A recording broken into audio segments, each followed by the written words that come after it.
Thank you, Mr. Speaker, for allowing me to join in the debate. Sir, I stand in support of the motion.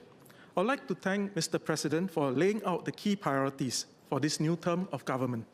I agree with Mr. President that our nation's success must never be measured by economic growth alone. It must be judged by how we support the vulnerable and how we enable every Singaporean to contribute and to live with dignity. As we begin the 15th Parliament, it is timely to reflect on how far we have come in uplifting our lower wage workers and, more importantly, the work that still lies ahead.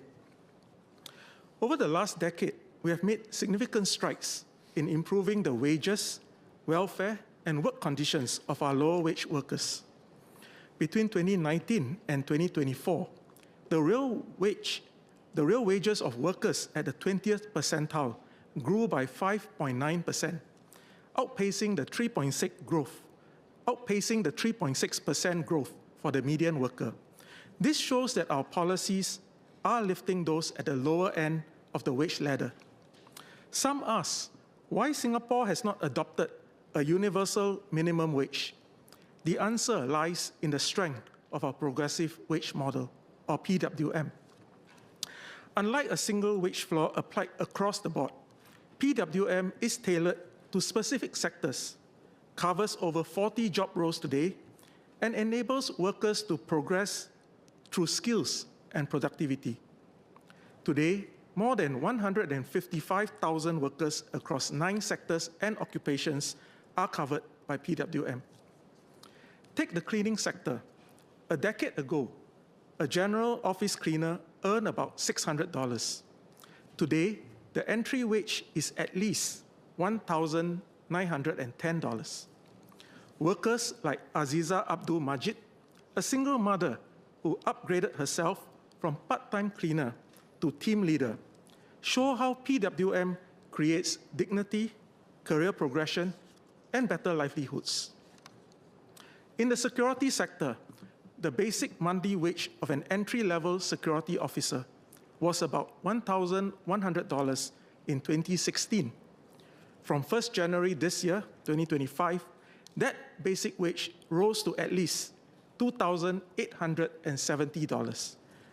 And by 2028, it will further increase to about $3,530. Many security officers are now running digital systems and handling crowd control duties, roles now seen as skilled professions. Just as important are the personal stories behind these numbers.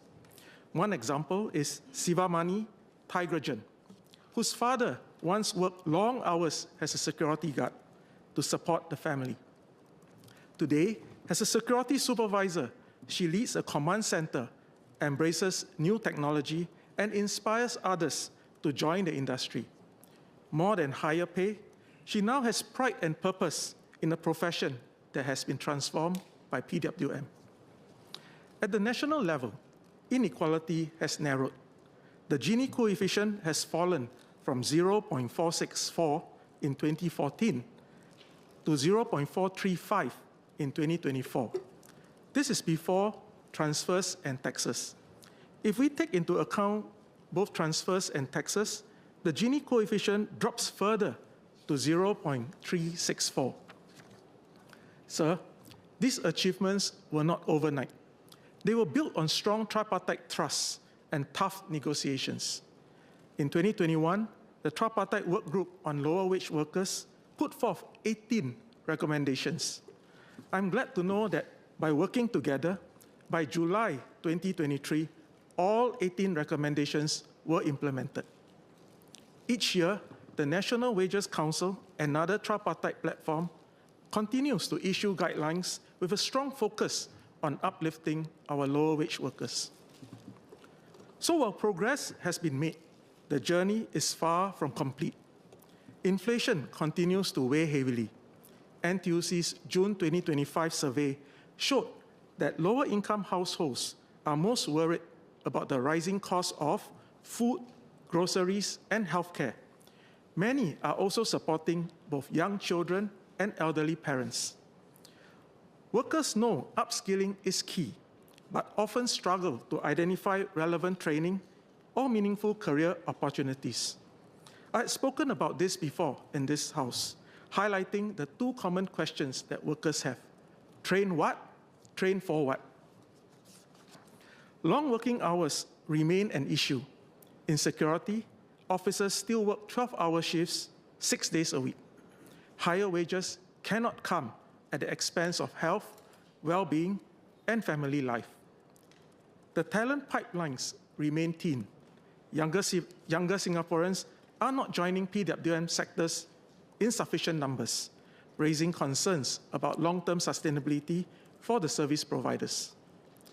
Implementation challenges also persist. PWM wage negotiations are becoming tougher in today's economic climate, and close monitoring is needed to prevent uneven application or cost shifting. These challenges make it even more critical that our tripartite partners stand firm in upholding fair and sustainable outcomes for our workers. Amidst these challenges, NTUC and our unions will continue to work hard to ensure that wages keep pace and workers are not left behind. Beyond wages, our unions play a hands-on role, negotiating fairer workplace conditions, supporting upskilling, and providing aid through our NTUC UCare Fund for members and their families facing financial stress. But our mission is far from complete. Income at the 20th percentile is about 55% of median income, short of the OECD benchmark of 2/3. To close this gap, NTUC believes it is timely to convene a refreshed tripartite work group on lower wage workers to chart the next bound of progress. This group must be bold, be ambitious, and be focused on both wages and sustained career progression. NTUC will also seek to broaden and deepen the impact of the progressive wage model in two key areas. First, by placing stronger emphasis on productivity as the enabler of sustainable wage growth. For example, 800 Super Waste Management, they work with the Built Environment and Urban Trades Employees Union, deployed AI-enabled recycling bins under a company training committee framework. This boosted productivity, reduced contamination, and more importantly, enabled higher value jobs with a 5% pay increase for 100 workers. Second, by expanding PWM into more sectors, one area that I've raised before is pest management, an essential service in public health, but still plagued by low wages and high attrition. A PWM here would create structured career and wage ladders, strengthening both livelihoods and the resilience of the sector. Beyond PWM, the local qualifying salary, LQS, ensures that firms hiring foreign manpower also uplift local wages. The last increase brought the threshold to $1,600 in July 2024. NTUC calls on the government to further raise the LQS in this term of government to narrow the gap between lower wage and median workers. At the same time, NTUC recognizes that some workers may need more help. Through the NTUC UCare Fund, we will continue to support vulnerable families and those hit by sudden hardship. NTUC's enterprises also play a part. The Fair Price Group, for example, continues to keep essentials affordable, helping families cope even as wages rise. The labor movement has and will continue to do our part in helping to nurture a we-first society at every level. Mr. Speaker, allow me to speak a few words in Mandarin. 过去10年，渐进式薪金模式 PWM 已经成为我们劳资政三方合作的重要支柱。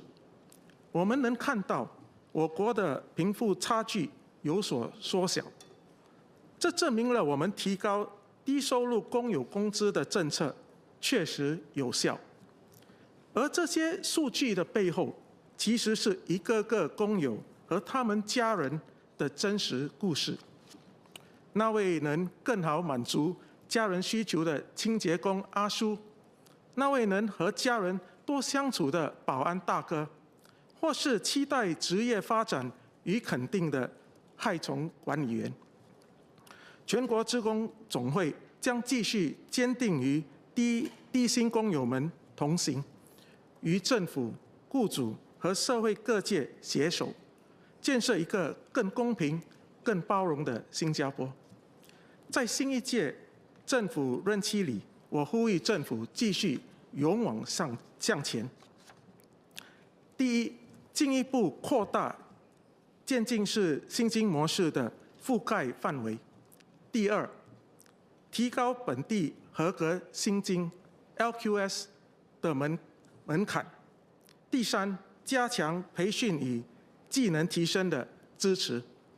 只有这样，我们才能进一步缩小收入差距，推动薪资持续增长，让每一位工友都能有尊严的前进。